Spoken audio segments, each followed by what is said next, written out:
Okay guys, I got a new setup. I hope you like it. Using my StackMap Pro that I got recently. Hopefully I'll be able to use the cube a lot better now.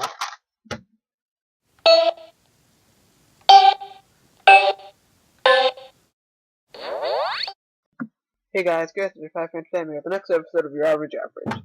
So, to start, there is a new setup as you can see. I'm back to my old setup, except I'm now using my computer as a camera. And since I got a stack mat recently, I think it'd be a good time to show it off. I will be giving you the times in the end, and I do have the scrambles. I show them in the video periodically using my iPod, and my iPod is what I got the scrambles off of them. Scrambles were generated using Chow Timer, which is a good timer. It's good for iOS devices. I'm not sure if it's on Android, so if you guys want a good mobile timer, I would definitely recommend picking it up, and it is free.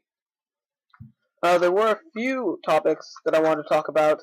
One of them was suggestion, that's stacking versus cubing. I'll be tackling that in a moment. But also, I just want to address, I just watched Cubologist's episode of his Road to Sub 20. He was making these episodes before me, and I definitely recommend you go check out his channel. It is really nice, and he has actually improved very much. He's only been at it for 15 weeks, and he's already pretty much Sub 20. I wish I could be that fast, but I probably won't be. Sadly, it looks like he's going to be stopping that because a lot of people have been making a series like his Road to Sub 20, and this is pretty much one of those. It's it's pretty much identical to Road to Sub 20, and I feel really bad about that. I mean, I really like him, and he makes really good videos, and he was making these first, so I feel bad because I'm making these sorts of videos, and that's one of the reasons that he's stopping it. So I do want to say, Cubologist, if you are watching this, I am sorry, and if you want, I will stop this. I did make it up on my own, but come up with this concept on my own before I was aware of your channel. But despite that, you were doing it first, and I can most certainly recognize that. I know it's very hard and annoying when people rip you off like that. I've had it happen to me sometimes, so I will be more than happy to stop if you want to continue it on your own. I will be more than happy to just leave a comment telling me so. Next, I will address cubing versus stacking. This was suggested by OJ Hobbies. She wanted me to talk about it. Now, I'm not entirely sure what she wants me to talk about, mostly because they are really comparable. Quick side note, 15 seconds. That's a pretty good solve. PLL skip. So, yeah, that's that. Yeah, I'm saving it. Anyway, cubing versus stacking. I'm not really sure how to compare the two because they are kind of different. Cubers do use stacking timers. The StackMat Pro that I'm using currently is indeed a StackMat. Obviously, it is a StackMat product, so we are really intertwined. As a hobby, personally, I would take cubing more because cubing has a lot more diversity. You can solve a bunch of different types of cube, whereas when it comes to stacking, you just kind of stack cups over and over and over. And despite the fact, yes, you are solving. I mean, you guys get what I mean. You're solving different cubes as opposed to stacking. So, in my opinion, if I had a choice between the two, I'd most certainly take cubing. But that's coming from a cuber, so what can you say? In terms of like speed, I believe stacking is a lot faster. People break world records on a daily basis, so the stacking is a lot faster, most certainly. In terms of competitions, cubing competitions happen more, but stacking competitions are a lot bigger. Along with that, stacking is a junior Olympic sport in comparison to cubing, which is not.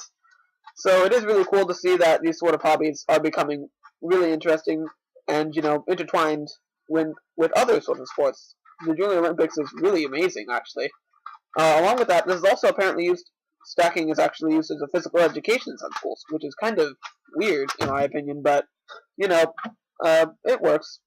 I accidentally reset the timer. I don't know what to do about that. Sorry. I don't actually know how that happened. I hit the reset button anyway.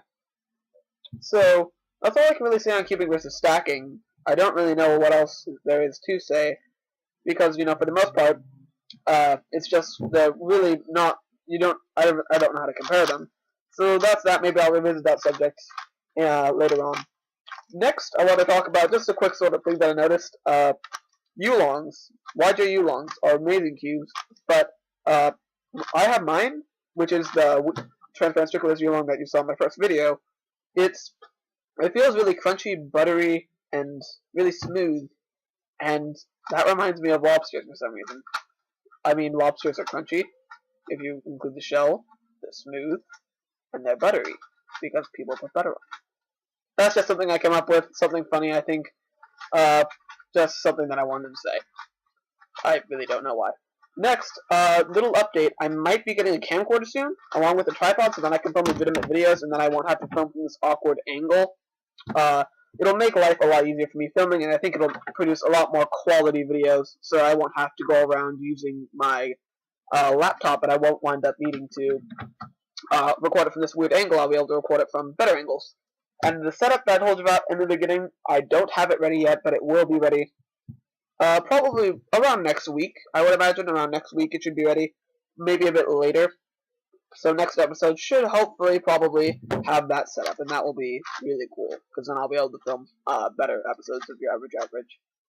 Along with that, I don't actually have any packages coming, so I'm not going to be doing any unboxings. I haven't actually done an unboxing. As a matter of fact, I've just done my first video and episodes of this.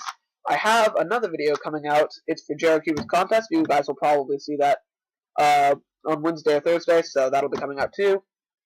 And just in side note news, my personal best is 15 seconds. I think you actually just saw it right there, but I had another personal best. It was also 15 seconds, and I actually got it at a competition. While I was competing, I got a lot of F2L skips. They were just pre-made for me, all nice and free F2L pairs. I got them a lot. So I actually broke world record there, and it went to the WSA Gal base, and it was really great for me. I really liked it, and it just really makes you happy when you get a PB there. This was my second ever 15 second solve, and it is the only other 15 second solve I've ever gotten, which I believe. I'm not gonna comment on that. Anyway, so that's it. Here are the times that should be showing up on screen right now. I am calculating them outside of the video and outside of CS timer. I know these aren't very professional, but they will be eventually. Hopefully I'll get the camcorder and then it will be professional. So anyway, those are the times up there. There's the average. I don't know what it is, but it's hopefully pretty good. I think it would be around a 23 to 20 second average. So pretty good average. Pretty standard. I hope you all enjoyed this video. I should be having a new video come out soon. And until next time, I'm Ep.3-Yulongs. Sayonara. And there's my messy floor. Isn't it beautiful? See you guys later.